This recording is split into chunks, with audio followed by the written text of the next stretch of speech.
Hello and welcome to episode 58 of the podcast, The Pocket Stylist. I'm Lisa Talbot. I can't quite believe we're in episode 58, but I have a great guest today and I'm joined by Tamsin Broster, who is an anti-diet body image coach. So I'm going to let Tamsin actually explain all of that. So first of all, hello, how are you? Hello, good, thank you. Thank you for having me. It's exciting. You're more than welcome. So go on then, explain that title. Just let everybody know exactly what you do. Yeah, no problem. So I'm Tamzin. I'm an anti-diet body image coach. And what that means is I help people make peace with food and their body in a non-diet approach way. So I'm not helping people to lose weight. I'm not helping people to find the latest diet, the latest next fad diet. I'm actually trying to get people away from this pursuit of intentional weight loss and being at war with their body and just getting them to feel comfortable again and getting them to feel happy in their body again in a weight neutral way. And that, in a nutshell, is what I do. Yeah, and that's really interesting. So at the moment, what are you seeing that the most of your clients are coming to you with a specific kind of question, or because I think the past couple of years have been tough for everybody in whatever way, shape or form, so but what are you seeing at the moment from your perspective in the role that you do? Yeah, good question. What I'm seeing a lot of when I work with clients for quite a long time, I don't tend to do like one-off sessions. I do have them available, but people don't want them. They want to work over this for a long time. They've been dieting for, decades. And especially in my case, that was my story. They've been dieting for such a long time. They work on this over time. And what I'm seeing is people are kind of moving towards that place where they think, actually, do you know what? I am okay. I feel all right in my body. I feel comfortable again. But who am I when I'm not losing weight? Who am I when I'm not hell-bent on being 2, 3 sizes, 4 sizes smaller? What do I wear? What do I wear? What's my style? They don't actually know, because what they've done is they've spent the last, few decades trying to be a smaller size, trying to get back to a size that they were maybe pre-children, maybe pre-marriage, maybe even as a teenager.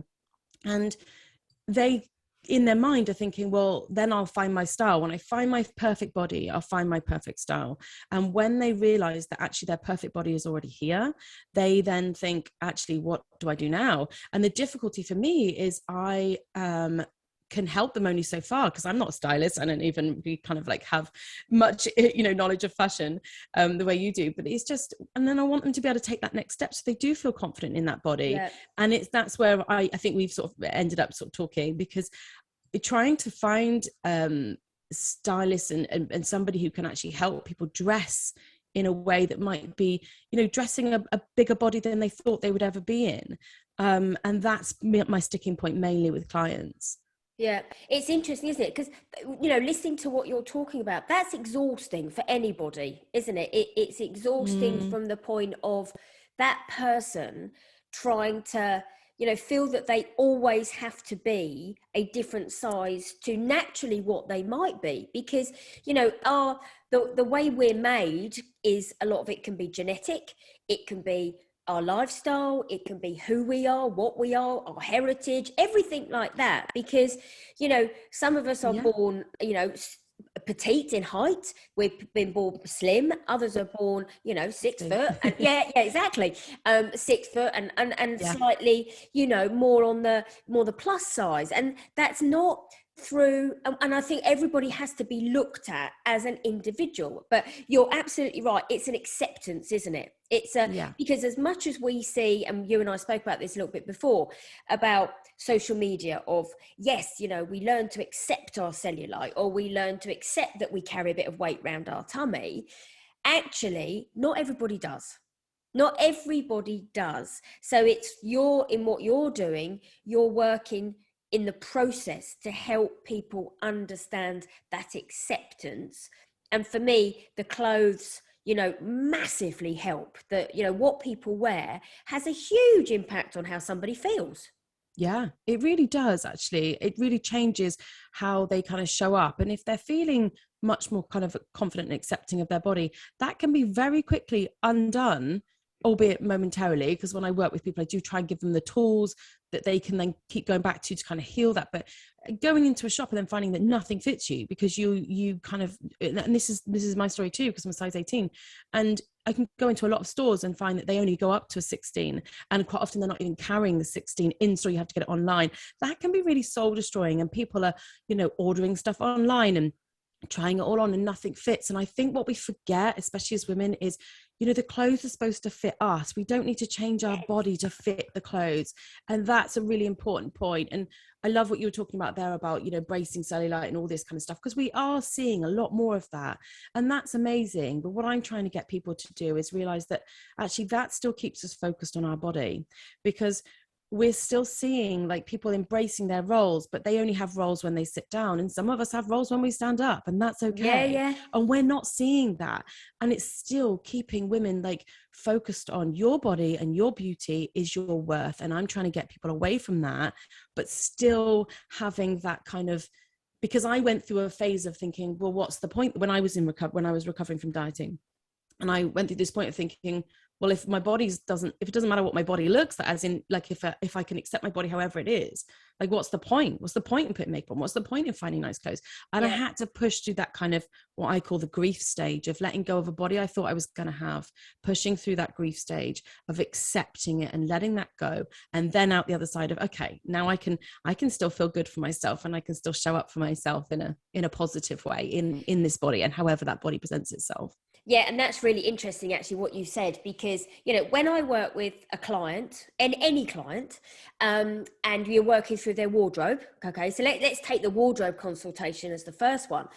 When you're working through someone's wardrobe, I guarantee you, right, there is a couple of pieces of clothing in there that someone says, oh, do you know what? I can't wear that right now because it doesn't fit me, but I'm going to leave it in there because I will get, or I might, or I will get back into it. And I say to them, do you know what? You need to take that out.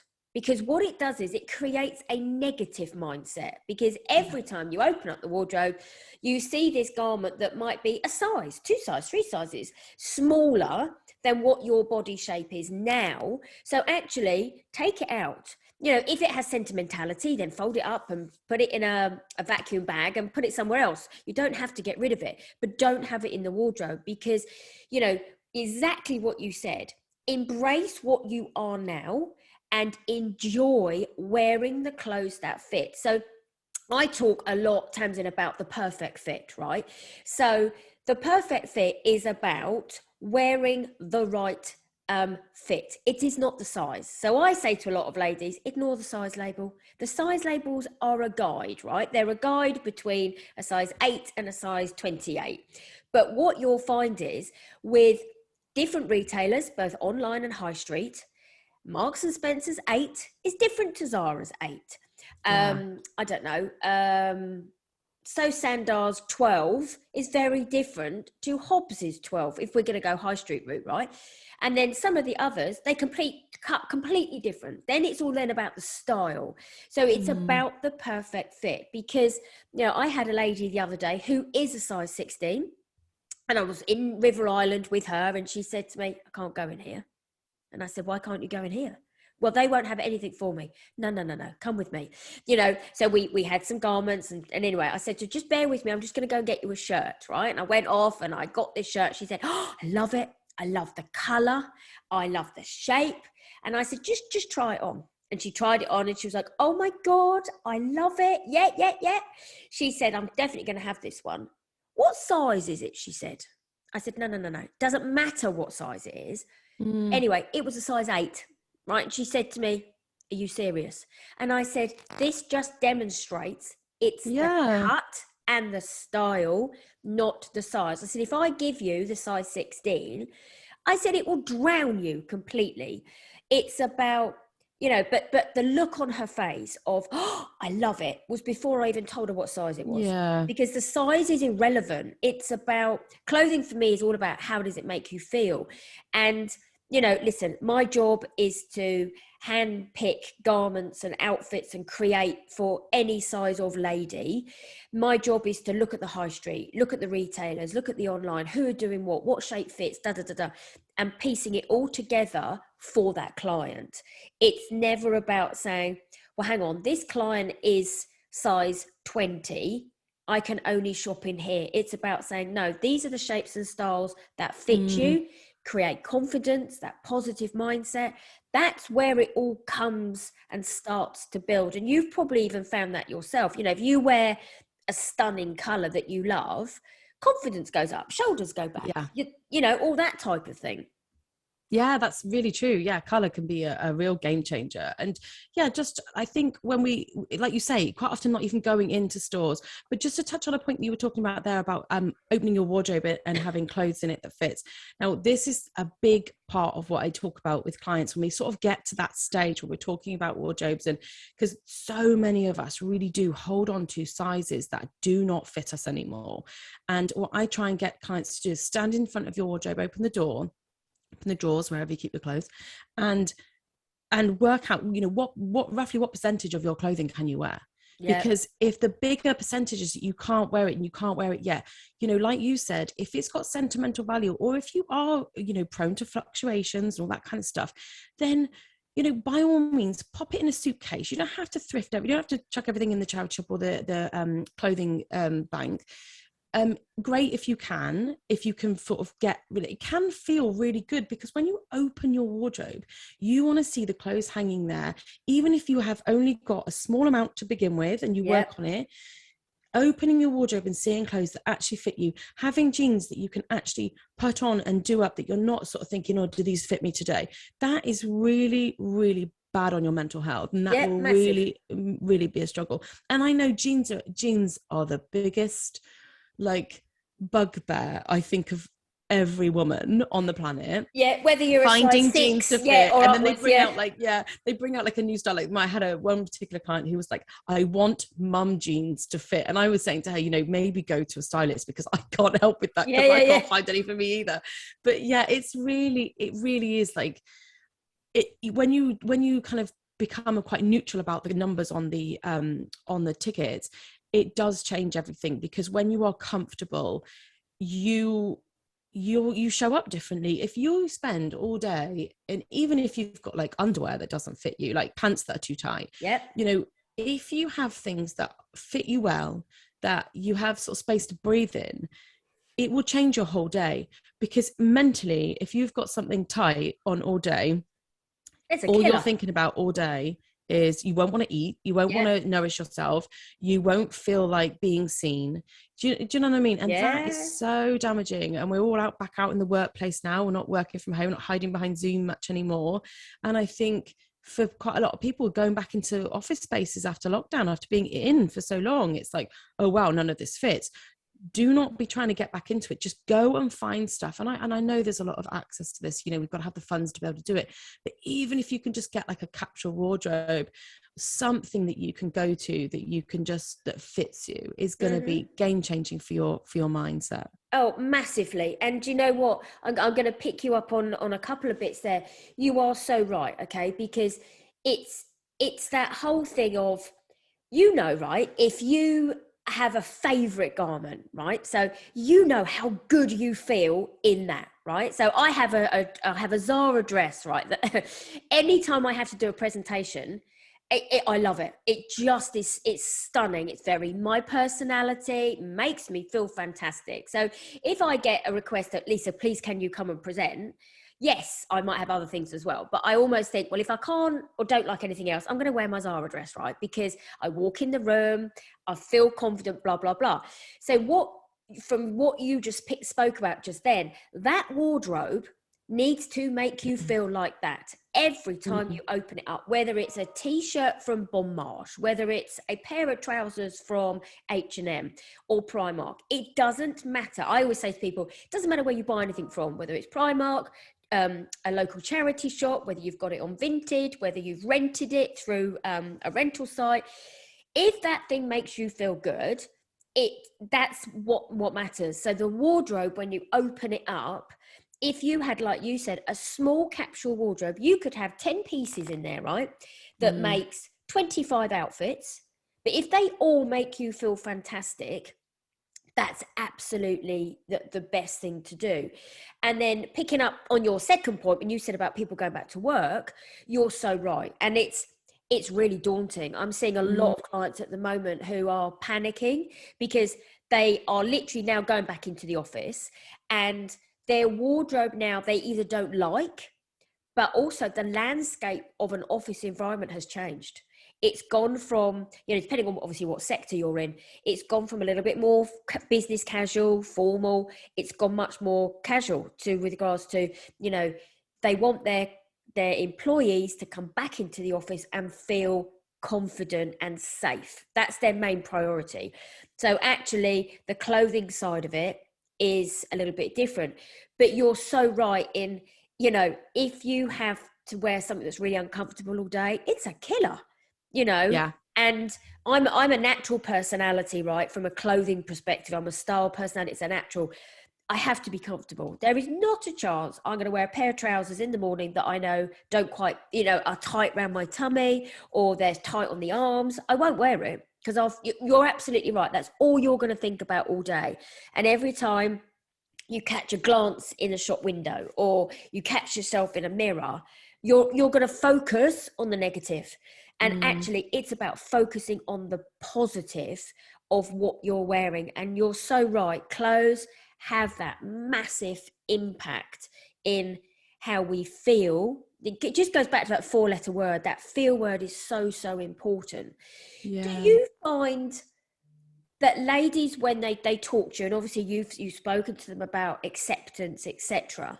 Yeah. Does the clothing kind of side of it come up in conversation with regards to, well, I've accepted who I am now, but I'm really struggling to even know where to start to buy the clothes? Or so that's one question. And then the second question, sorry, it's got to run around my head now, would be, do you find that they just make do with what they've got, and they feel that they just need to cover up rather than enjoy the shape that they are?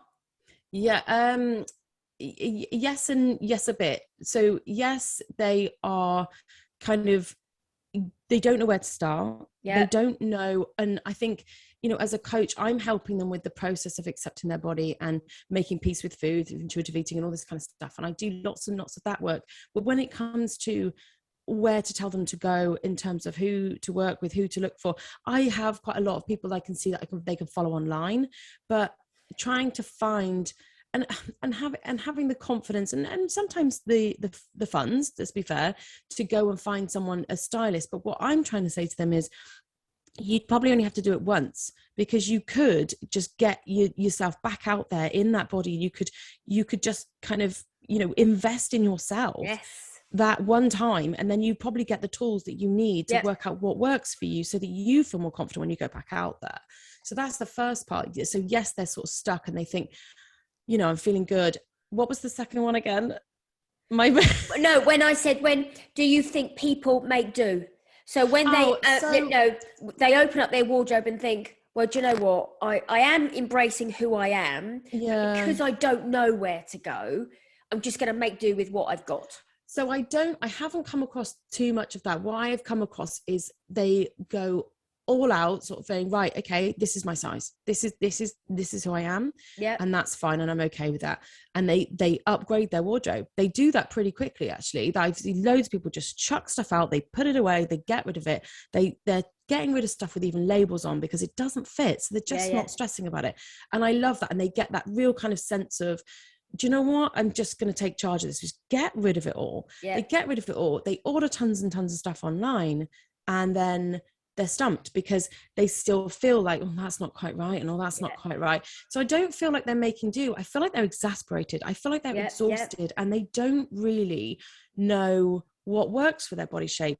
And they're still going through processes. I mean, it takes quite a long time to go, if you've got a particular body part that you're not happy with. And for me, it was always my stomach.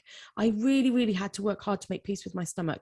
Now, even as somebody who's recovered, and even if somebody's really worked through to embrace their bodies, we can still be very quickly pushed back into not feeling okay in our body. It might be hormones. It might be that somebody commented. You go into work and you're embracing your stomach, and somebody says, "Oh, how far along are you?" That kind of stuff can really, really affect our self-esteem. And I think it's really important to remember that you won't have a good, even if you get to a good body image place, you won't have a good body image every single day. It's just one of those things. But I don't see them making do. I feel that they are just exhausted. And then perhaps they do get to the point where they are making do, because as long as it fits, they're sort of like, well, I've got to find clothes that fit. So I guess maybe you're right. I hadn't actually ever thought about that question. I think it's a really good question. And and it's interesting, isn't it? Because you said two things there. You said invest in yourself. And it's really interesting. I think us as women, and I'm going to pick on women, because that is my speciality. Us as women don't necessarily put ourselves first, right? So from an investment point of view.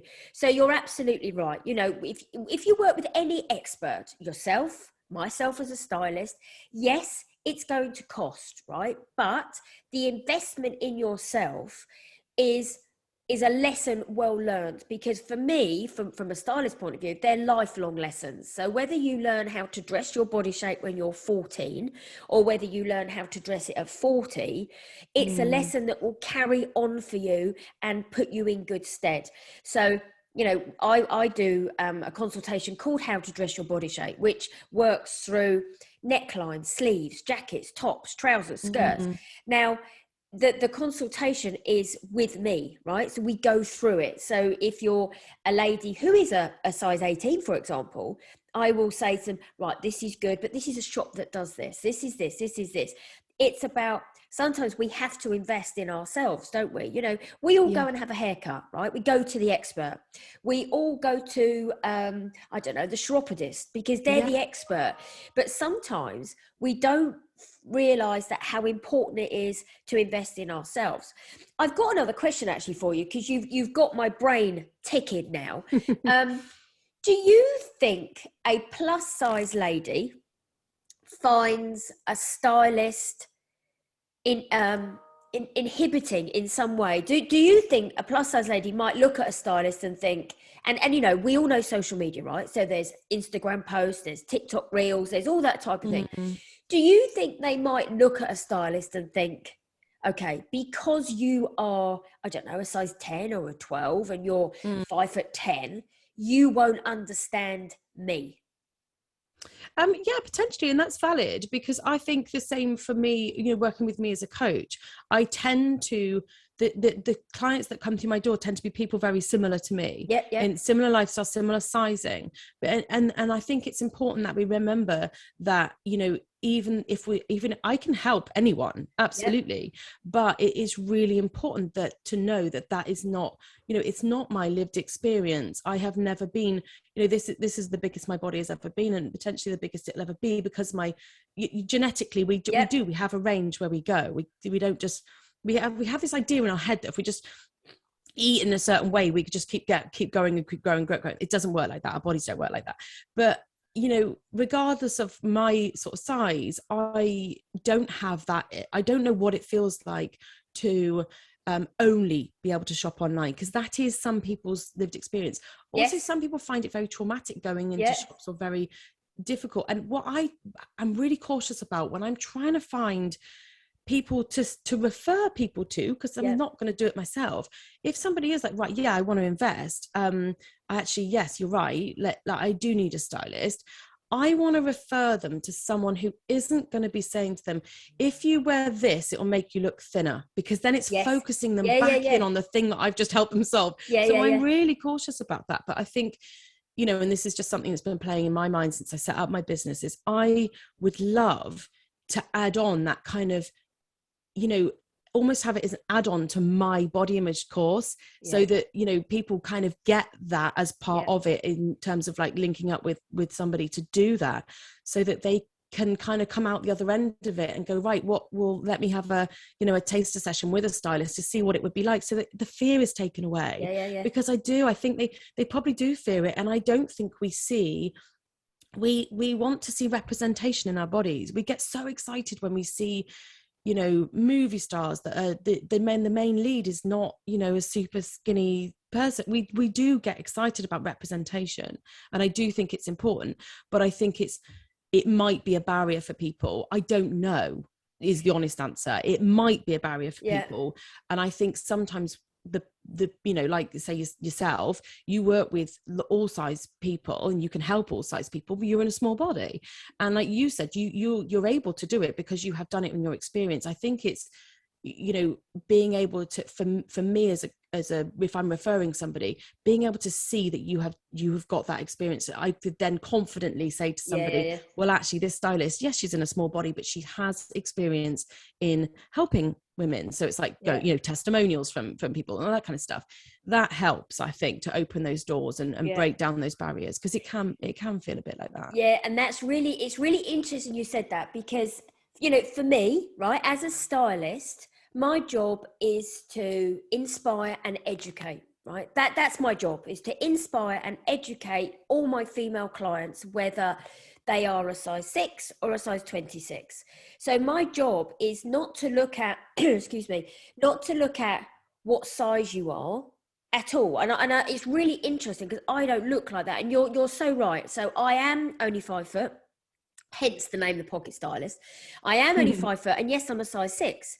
But my wealth of expertise spans across all ages and all sizes. And no, I don't specialize in plus size, no more than I specialize in a size 6. My expertise comes from knowledge, and knowledge that if I'm working with a lady so say a lady fills out a client profile form, and I look through her sizing and her measurements, because they're put on there purely for me to go and start the process of looking, going to check what's online, who's doing this, blah, blah, blah. Not because I need that measurement for anything else, but I can use it to my advantage to help that client. I don't look at that. I look at the fact, okay, I'm working with a lady who's a size 18. No problem. Right. Now, what am I going to show her? How am I going to create the outfits? What am I going to use from a tools perspective, which is the clothes and the accessories and the handbags and the shoes, to make this lady feel amazing? Because, I might say to you, for example, have you thought of going to, I don't know, Watson and White, which is an online retailer, and you'll say, who are Watson and White? Like, I will. Exactly. That's exactly. You can see on my face. I'm like, I won't know who they are. Or have you looked at, Belle Model? You might say, who are they? So my expertise sits in who does what, how is it going to fit that specific client? So, and I can see that, a plus size lady would probably look at me and go, there's not a chance, Lisa, you're going to resonate with how I feel.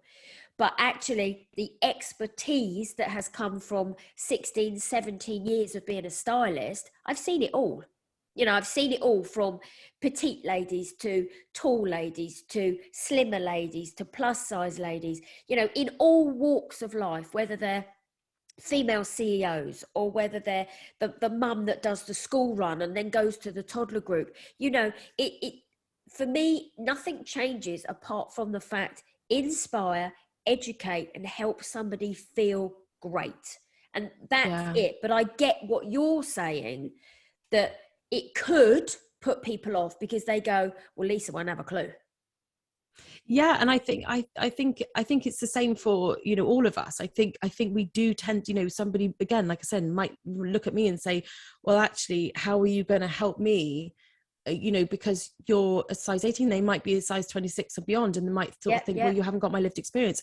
And I haven't, and that's absolutely right. And I always welcome if people kind of come and chat with me, and then they're like, actually, I want somebody to help me that kind of represents more my lived experience. I would refer them on, absolutely. And I think that's the right thing to do. However, I would be able to explore with them first, whether I would be able to help them. And like you say, people might look at you and think, oh, you probably can't help me. And they might not get to the point where they even ask you the question. And that's the key thing, isn't it? And it's showing that representation in our marketing, in our wording, in our language, all that kind of stuff. That is where that, I think, the key to that piece unlocks. And also, like, now I know much more about your business and who you help. You could be someone I would refer people onto if they were looking for a stylist, because I would know that you are able to help them. Does that make sense? So I think that kind of thing like makes a difference. I think from your job and my job as well, there's one massive kind of thing that we have to do, and that's listen. Yes, yes, We definitely. have to sit and listen, which is why, you know, when I have a discovery call that people can book, and they can come and either do it on Zoom or they can do Yeah, it over the phone, right? And they can, bit like you said, a taster, but for mine, it's called a discovery call.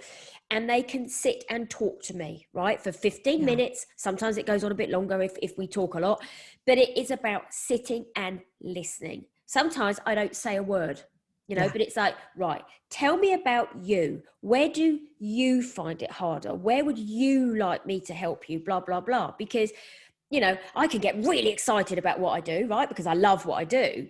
But mm, actually, I have to stop, sit, and listen.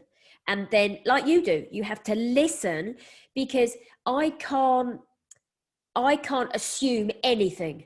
I yeah, can't, you know, by looking at you and by looking at you looking at me, we can't assume anything. I can't assume what car you drive. I can't assume what house you live in. So I have to sit and listen to yeah. what your lifestyle is, for example, as to then how I can integrate that into what I do to help you. So I think it's interesting, isn't it? Because if you didn't listen, you wouldn't be able to help your Yeah, clients either. exactly. And like you say, approaching everybody as an individual. Yeah. Yes, I have lots of themes that come up, like for a lot of people, but every single person needs a different approach, needs different, you Yeah. know, focusing on different stuff. And I don't think I coach, you know, anyone the same way twice. It's just, Yeah. it's Yeah. totally different experience for every single person that walks through the door.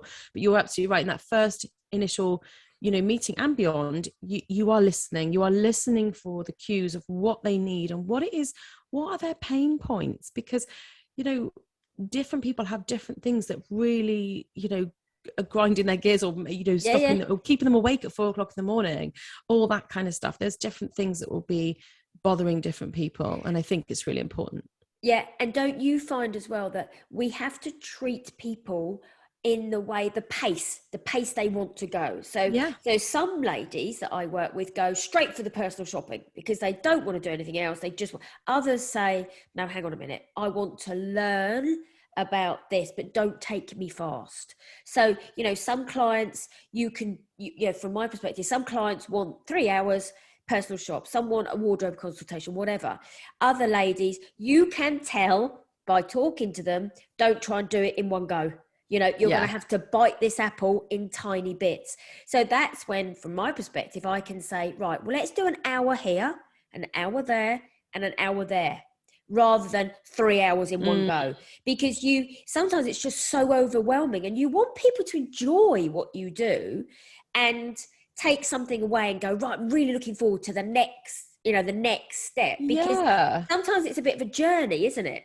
Yeah, it's a huge journey, and I think got to remember the journey that people have been on. Yeah. If your experience, no matter what size you are, if your experience is that every time you go into a shop you can't fit into the size you thought you were or wanted to be, or, you know, or that store holds, that doesn't go away. I literally wrote to my email list. Was it this? Might have even been this morning. It went out because I write them in advance, Yeah. about the fact that when I was about 17, my mother-in-law at the time, my boyfriend's mum, had a real issues with food and body, and she had all sorts of stuff going on in her own, you know, eating disorders and all sorts of stuff going on. But she said to me, like, I had a t-shirt on, it was just a t-shirt, and I must have been about size 10, 12 max at the time, and she said to me, my goodness, how did you squeeze yourself into that top? And I didn't know what to say. And Yeah. those Yeah. things do not go away. We have to remember that. Yeah. You Yeah. know, Yeah. I didn't squeeze myself into that top because I never wear tight clothing. It's just not something that really I don't like how it feels. Yeah. I Yeah. don't like things that are too fitted. So I knew in my mind, but my response was just silence, because, Yeah. and that's perfectly valid. And I think we have to remember people have been through all sorts of Yeah. comments. You know, I've had it at work where somebody thought I was pregnant and I wasn't. It can really hurt us, and it hurts us because we think being in a bigger body is the worst thing you can be. And what I'm trying to get people to realize is that's society's belief. We don't need to believe that, and we don't need to buy into that narrative. And the more we step out of it and the more we butt up against it, the harder it is going to be for diet culture and beauty culture to tell us how we should look. Yeah. That's Absolutely. And that actually you picked on something. So if you think about it, you still remember that story. right? You just Yeah, and I'm told a story. 42, so There you go. it was a long From time ago. years ago, but Yeah. that shows you how that one comment has stuck with you. And isn't it interesting? So that for me goes back, see how far back a trauma is probably a bit of a too exaggerated word, but something that literally triggered you all those years ago, you still remember. And interestingly, and I was just sitting there thinking, actually, while you were talking about that, I was sitting there thinking, I wonder how people would feel, right, if all the retailers never put a size label on anything, right? But you went into a retailer, held something up and went, yeah, no, that will be too small. Put that back. That one's better. That was better. Yeah. Because there's a massive focus on size. You know, I've had clients in the past that have said, okay, I know, Lisa, that's the perfect fit, but I feel really uncomfortable with the fact it's a size 20. I'm cutting the label out because maybe they're a size 16. And I've said, yeah, but it's the perfect fit. If you wear something that's too small, you will appear bigger. If you wear something that's too big, you will, again, the body shape changes. And you will be uncomfortable and it will be on your mind all day. There you go. And cutting the labels out, I think, is perfect. I think, you know, and I mean, I'm not at that point where I need to do that anymore, but I have done that in the past through when I was healing. I don't care anymore, but I think that is a great tip to, you know, cutting them out is a great one. The other thing I always say to clients is think about how, if you know, when you've got, and you've probably had this before where clients say, right, you know, I'm say at size 16, but I'm absolutely adamant I'm not getting any bigger. I'm not going up, not going there. You know, it's like they think it's like this slippery slope to the depths of hell. And actually it's not. That is society's conditioning, and that is diet culture that is telling us you should not, you know, we need to keep our weight within a certain range and our sizing. But what I say to people is, let's think, if you wake up tomorrow and you're a size bigger, your world has ended. You're going to feel absolutely horrendous. You're going to hate everything. Nothing's going to fit. You're going to be really, really upset, right? You wake up tomorrow, you wake up 2 sizes smaller. You're skipping down the street to the next, you know, to all the retailers. You know, you don't care that none of your clothes fit in your wardrobe. And that is how you know that it is diet culture. If you're going down sizes and you're excited, but you're going up sizes and you're not as excited, that's why, is because you're told that weight gain is bad and weight loss is good. And I just try and get them to reframe it. You know, when you go up a size, skip down the street and do what you would do if you lost weight, if that makes sense. Does that kind of... Yeah. And it certainly makes sense. It does make sense. But from my perspective, it's not about the size. It's about the fit. No, absolutely. It's not about the size. So, you know, we know that each retailer's sizes are different.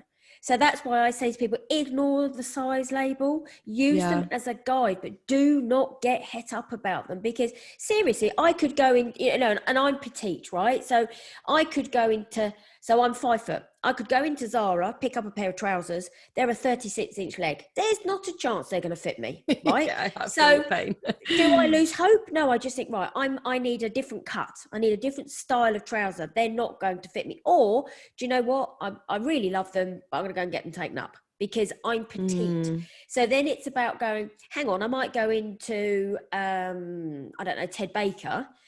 And if they've got a crop trouser in there of the same style, that'll fit me because I'm 5 foot. So I go, okay, that's what I'm going to wear. Whereas, you know, it's about not losing sight. There are shirts out there at the moment that are oversized shirts. I can't wear them because they just drown the life out of me. I look like I'm wearing, well, I wouldn't even have to wear anything on my lower body. I could wear it as a dress. Yeah. But it's about going, well, hang on a minute then. If I want a shirt, listen, it's easy for me. I know that. I can go somewhere else, get a different shape and a cut. Sure. So I get that the retailers are hard work, you know, which is why we go right the way back to the halfway through this conversation of about, if you employ an expert, they will help you. And it's a lesson that you learn for a very, very long time. But not only that, you could then be in, I don't know, Tesco's doing your shopping, go through the F&F bit and go, oh, I like that. Now I know that's going to work for me, but I know that size. So suddenly the world actually opens up by just learning. and we're all very Yeah. good at that. So yeah. So Yeah, I listen, think that's really true. Like, you know, we want to be able to just go and choose stuff for ourselves. And like you say, you employ an expert, you then have those skills at your, you know, your yeah. fingertips after you've learned a little bit. Yeah, it's Yeah, really interesting. absolutely. Now, I think you and I could probably talk, like so many of my guests. We could just talk and talk and talk. But I'm Yeah, conscious of time. I know that sure. you have a client as well, and Yes, so yes, do I do. I. Yeah, absolutely. Before we finish today, you know, there will be people that are listening to this. How can they find you? And I think you've got a couple of things coming up, haven't you, that might be beneficial and useful to anybody who wants to kind of, you know, suss you out and have a little bit of a come into your world. Yeah, absolutely. So I always do a free discovery call, but I do run these monthly webinars. I run one on food every month, and the next one I've got coming up is about body image, and it's about body confidence. And they're an hour long, and I do them in a lunchtime on a, you know, given day. And this particular one is on the 17th of May. So if this goes out before then, there'll be tickets still available. And it's just on Zoom, and it's just like an hour, so you can just fit it into your lunch break. It's at 12:30 on the 17th of May. And like I said, I run them every month, and I just alternate between the two. Yeah. And it just gives people a real insight into, you know, what I do, how I help people. And we go through some stuff which is helpful on the day. So you get something for it. It's packed full of information and tips and stuff about how to feel better in your body. But yeah, main place to find me. I hang out on Instagram a lot. I also have a podcast, the Anti-Diet Club podcast, and my website, which is just tamsinbroster.co.uk. Okay, that's absolutely brilliant. Listen, it's been a pleasure talking to Yeah, you. thank you. I feel like we've got work to do together, definitely. Yeah, I hope everybody's enjoyed listening. You always know, don't you, when it's been a good podcast, because you just keep talking. And I suddenly looked Yeah. at the clock and went, "Oh my goodness, we have gone on for rather a long time." But listen, I hope everybody has found it useful. I hope you've enjoyed the chat today, and we will look forward to seeing you next week. Thank you. Thanks ever so much, Tamzin, for taking the time to come and chat. See you all soon, everybody. Bye. Bye.